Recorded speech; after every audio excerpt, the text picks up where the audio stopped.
Hello everyone.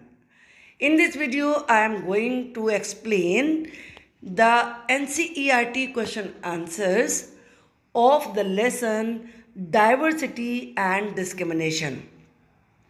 Civics, class 6, and this is the chapter 2. इस video में मैंने सभी क्वेश्चन आंसर्स को बहुत ही सिंपल लैंग्वेज में समझाया है ताकि आप लोग बड़े आसानी से सभी क्वेश्चन आंसर्स को ग्रैस्प कर सको और फिर अपने आप भी राइट कर सको। अगर आपको ये वीडियो पसंद आती है तो ही आप चैनल को सब्सक्राइब करिए और वीडियो को लाइक करिए, लेकिन उसके लिए आपको वीडियो को एंड तक देखना होगा। You are welcome to NM creative learning channel. This is the question number 1. Match the following statements in a way that challenges stereotypes. यहाँ कुछ स्टेटमेंट दिए हुए हैं, जैसे कि आप देख रहे हो ये स्टेटमेंट्स हैं।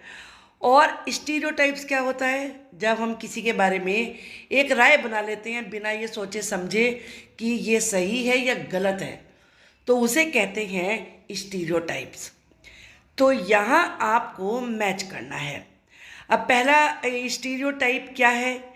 2 surgeons were sitting down to lunch. 2 surgeon doctor होते हैं जो ऑपरेशन करते हैं, वो लंच करने के लिए बैठे हुए थे।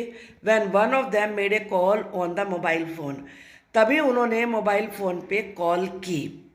ये स्टीरियोटाइप है। अब इसका जो आंसर है वो क्या है कि लोग वाह क्या मतलब वो बना लेते हैं उनके बारे में राय, वो यहाँ पर मैंने एक्सप्लेन किया है आपको। Many people have formed A stereotype. बहुत सारे लोगों ने ये स्टीरियोटाइप बना लिया है, राय बना ली है, that people living in cities, के जो शहरों में लोग रहते हैं और हैविंग इन्फ्लुएंशियल जॉब, और या जिनकी जो नौकरी है वो बहुत ही प्रभावित करने वाली है, जैसे कि सर्जन, वो बहुत बिजी होते हैं। And do not give time to their family, और वो अपनी फैमिली को कोई टाइम नहीं देते हैं। बट दिस एग्जाम्पल प्रूव्स, लेकिन यहाँ पर सर्जन ने कॉल किया अपनी बेटी को, तो ये एग्जाम्पल ये प्रूव करता है that feeling for the family are universal, कि अपनी फैमिली के लिए फीलिंग सब में होती है। And the surgeon wanted to talk to her daughter. आपने देखा इसमें सर्जन अपनी डॉटर से बात करना चाहता है। Now we will see the second one. The boy who won the drawing competition went to the dais. वो लड़का जिसने की कंपटीशन जीता था वो डायस पर गया। डायस किसे कहते हैं? जहाँ पर खड़े होके बोलते हैं। तो इसमें क्या इसमें हमें मैचिंग करना है? इसका जो जैसे मैंने पहले का तो रिमार्क आपको लगा दिया है, 3rd है, और इसका रिमार्क है 4th में क्या लिखा है कि वो अपना प्राइज कलेक्ट करने के लिए व्हील चेयर पे जाता है। तो इसका क्या स्टीरियोटाइप है? This challenges the stereotype that crippled का मतलब होता है अपाहिज। Children are good for nothing, बेकार के बच्चे होते हैं जो अपाहिज होते हैं। But the truth is that, लेकिन सच्चाई ये है दैट दे हैव ओनली 1 और प्रोबेबली 2 डिफेक्टिव ऑर्गन्स, कि उनका ज़्यादा 1 या फिर 2 डिफेक्टिव पार्ट्स होते हैं। But they can still use the mind and talent, लेकिन वो अपने माइंड को, अपने टैलेंट को यूज़ कर सकते हैं। And win prizes like this boy, उस लड़के की तरह से प्राइज जीत सकते हैं। Now we will see the third one.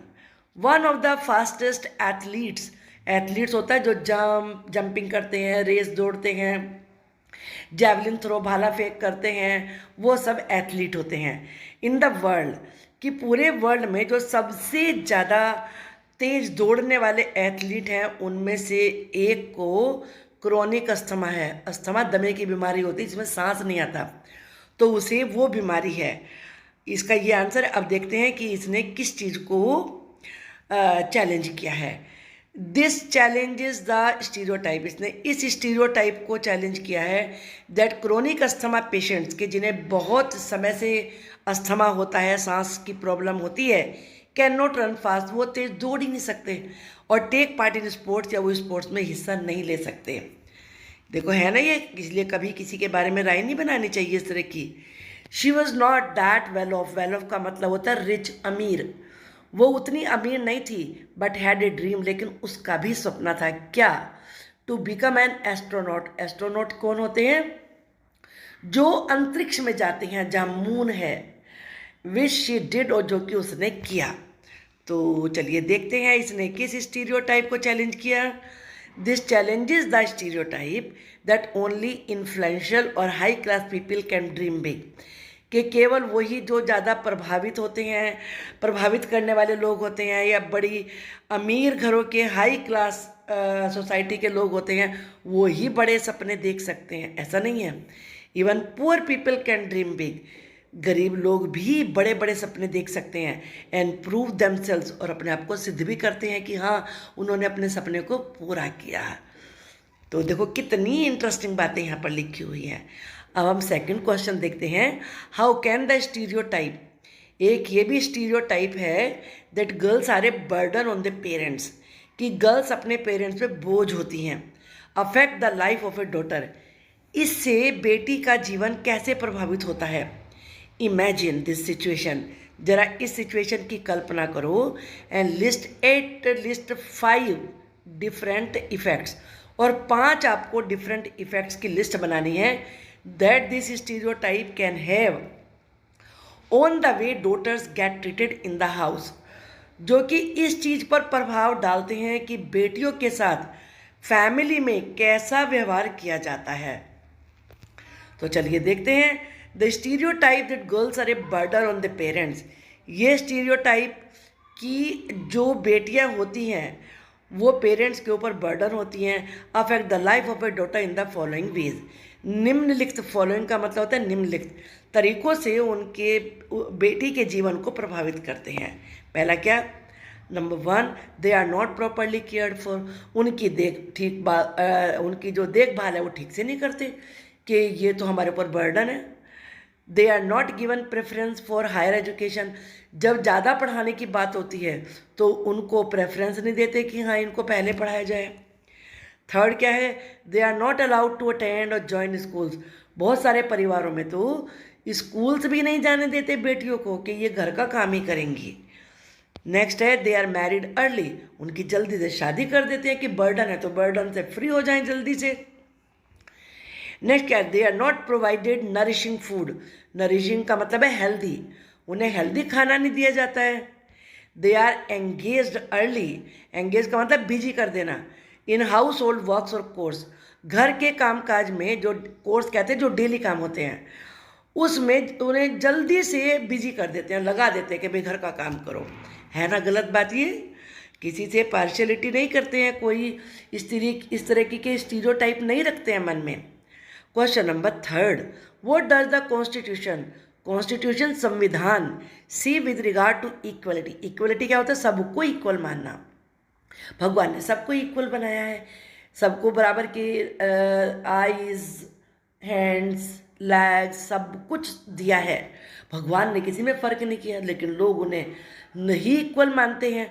तो हमारा कॉन्स्टिट्यूशन क्या कहता है, why do you think it is important for all people to be equal, आप ऐसा क्यों सोचते हैं कि सब लोगों के लिए इक्वल माने जाना बहुत इम्पॉर्टेंट है।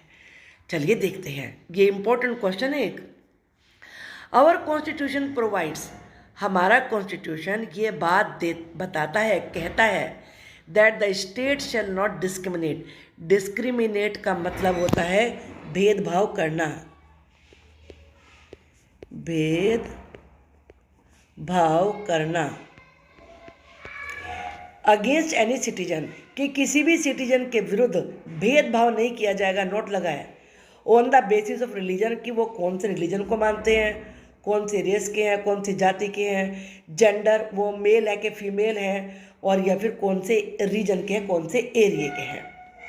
संविधान ने तो ये बात कह दी, it is important for all people to be equal, और सभी लोगों के लिए इक्वल होना इम्पोर्टेंट भी है, because only then our society would develop in the true sense, क्योंकि हमारी सोसाइटी तभी सही अर्थों में डेवलप होगी। इट इज़ अवर राइट, हमारा ये अधिकार है, टू बी ट्रीटेड इक्वली, कि इक्वल तरीके से बराबरी का व्यवहार हमसे किया जाए, गिवन ड्यू रेस्पेक्ट, और हमें आदर दिया जाए, एंड इक्वल अपॉर्चुनिटी, बराबर समान अवसर दिए जाए। मोर ओवर, ये भी, इसके अलावा ये बात भी बिल्कुल सही है, all of us are born equal, हम सब इक्वल ही पैदा हुए हैं, भगवान ने किसी को छोटा बड़ा नहीं बनाया। इन एब्सेंस ऑफ इक्वलिटी, समानता ना होने के कारण, समानता के अभाव में, एब्सेंस का मतलब ना होना, life would become hello, hello कहते हैं नर्क, कि जो जीवन है वो नर्क बन जाएगा, यानी कि बहुत कष्ट होंगे। पीपल नीड इक्वलिटी, लोगों को समानता चाहिए, so that they may go ahead, ताकि वो आगे बढ़ सके, make progress in life, life में प्रोग्रेस कर सके, and they may prove themself helpful in the development, development क्या होता है, विकास, प्रोग्रेस, और वो सोसाइटी के और साथ में कंट्री के डेवलपमेंट में हेल्पफुल हो सके, है ना ये राइट थिंग। अब क्वेश्चन नंबर 4, समटाइम्स, कभी कभी, people make prejudiced comments, prejudice कहते हैं पक्षपात को, और प्रिजुडाइज्ड पक्षपात पूर्ण कमेंट करते हैं हमारी प्रेजेंस में। We are often not in a position to do anything about this, लेकिन फिर भी हम कुछ नहीं कर पाते, because it is difficult to say something right then, क्योंकि कभी कभी ये सही बात कहना भी बड़ा मुश्किल होता है। देन एंड देयर, कभी कभार, divide the class into groups, class को ग्रुप में डिवाइड करो, and each group discuss what they could do in one of the following situation, अगर वो ऐसी सिचुएशन में हो तो वो क्या करेंगे। चलिए देखते हैं। पहली सिचुएशन है, a friend begins to tease, tease का मतलब क्या होता है, परेशान करना। कभी कभी आपने देखा है ना कि बच्चे एक दूसरे को क्लास में परेशान करते हैं किसी भी वजह से। क्लासमेट बिकॉज इज पुअर, यहाँ क्या वजह है कि वो गरीब है, तो आप क्या करेंगे। तो यहाँ पर देखिए, द टोरमेंटर, टोरमेंटर का मतलब है जो सता रहा है बच्चा, need to be advise not to do so, उसे ये समझाने की जरूरत है कि वो ऐसा ना करे। इफ़ ही डजंट स्टॉप, अगर वो नहीं रुकता तब भी, teachers help will be taken, तो टीचर की हेल्प ली जाएगी, है ना राइट थिंग। अब चलिए हम नेक्स्ट देखते हैं। सेकेंड है, you are watching TV with your family, आप अपनी फैमिली के साथ टीवी देख रहे हैं, and one of them makes a prejudicial comment about a particular religious community, कि वो किसी धार्मिक समुदाय के अगेंस्ट कोई पक्षपातपूर्ण कमेंट कर देते हैं, तब आप क्या करेंगे। तो चलिए देखते हैं। I would request the family member, मैं अपनी फैमिली मेम्बर से रेस्पेक्ट करूँगा, टू हैव रेस्पेक्ट, यहाँ टू लगा लीजिए, to have respect for other religions, कि वो दूसरे धर्मों का भी रेस्पेक्ट करें, एज, क्योंकि all religions teach the path of love, क्योंकि सभी धर्म प्यार का रास्ता बताते हैं। अब ये भी कह सकते हैं as all religions are equal, के सभी धर्म समान हैं, आप ये भी कह सकते हैं, कोई बड़ा छोटा नहीं है, कोई सा भी आप इसमें तर्क लिख सकते हैं। Now we will see the third situation. The third situation is, children in a class refuse to share their food with a particular person, कि कोई विशेष व्यक्ति है, उसके साथ क्लास के बच्चे अपना फूड शेयर नहीं करते, because they think she is dirty, क्योंकि वो सोचते हैं कि वो ना डर्टी है। तो तब आप क्या करेंगे, तब आप, they would be asked to see her qualities of head and heart, आप उनसे कहेंगे कि वो उसके दिल और दिमाग की क्वालिटीज़ को देखें, एंड नॉट ओवर डर्टीनेस, की गंदगी को नहीं। I would share my food with her, मैं उससे अपना फूड शेयर करूँगा, टू, ये टू है बेटा, टू सेट द एग्जाम्पल, उदाहरण पेश करने के लिए। Now we will see the next situation.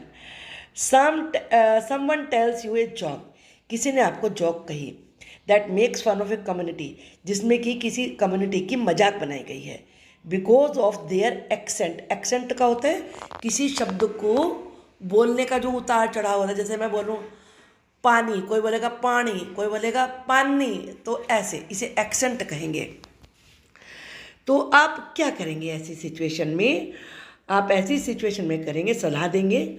I will try to show him, मैं उसे ये बताने की कोशिश करूँगा, that prejudices and stereotypes do only harm, कि ऐसा पक्षपात या ये धारणा बना लेने से केवल नुकसान होता है। दे डोंट बेनिफिट एनीबडी, इससे किसी का फायदा नहीं होता। अब हम नेक्स्ट स्टीरियोटाइप देखते हैं। Some boys make remarks about girls, कुछ लड़के लड़कियों के बारे में रिमार्क करते हैं। Not being able to play games as well as them, कि जितना अच्छा गेम्स वो खेलते हैं लड़कियां नहीं खेलती हैं। अब इसको आप किस प्रकार से सिचुएशन को हैंडल करेंगे, क्या जवाब देंगे? They would be asked not to do so, आप उनसे कहेंगे वो ऐसा ना करें। आई विल टेल देम, मैं उन्हें बताऊंगा। How the players like Sania Mirza, PV Sindhu, Saina Nehwal और दूसरे बहुत सारे players have brought name and fame for India, कैसे वो भारत के लिए नाम और कीर्ति प्रसिद्धि लेकर आई है। तो होप कि आपको ये वीडियो ज़रूर पसंद आई होगी। आप मुझे कमेंट बॉक्स में लिख के बताइए, और अगर आपको मेरा पढ़ाया हुआ अच्छा लगता है तो चैनल को सब्सक्राइब कर लीजिए और वीडियो को लाइक कर लीजिए। मैं इसे नेक्स्ट वीडियो में इसी चैप्टर के जो एक्स्ट्रा क्वेश्चंस हैं, multiple choice, fill in the blanks, short question, long question, वो सब आपको समझाने वाली हूँ। तो wait for that video. Thank you for watching the video.